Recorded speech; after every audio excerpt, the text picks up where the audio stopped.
நண்பா, ஒருத்தன் தெரியாமல் ஒரு தப்பு பண்ணான்னு வைங்களேன், நம்ம மன்னிக்கலாம். அந்த மன்னிப்பு பொருந்தும். அந்த மன்னிப்பை நம்ம ஏற்றுக்கலாம்.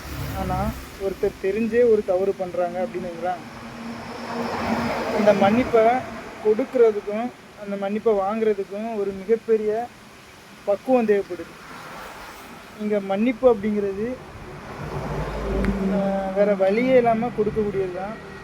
ஏன்னா முழு மனதோடு மன்னிக்கிறது அப்படிங்கிறது அவ்வளவு எளிதான காரியம் ஒன்றும் இல்லை. ஓஷோ சொல்கிறாரு, மன்னிப்பு அப்படிங்கிறது ஒரு பொய்யை விட ரொம்ப மோசமானது.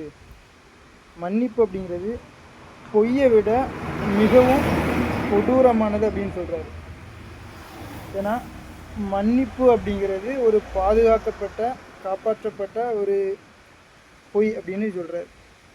உங்களுக்கு வேண்டப்பட்டவங்க ஏதாவது ஒரு தப்பு பண்ணுறாங்கன்னு வைங்களேன், நீங்கள் மன்னிப்பீங்களா எப்படி?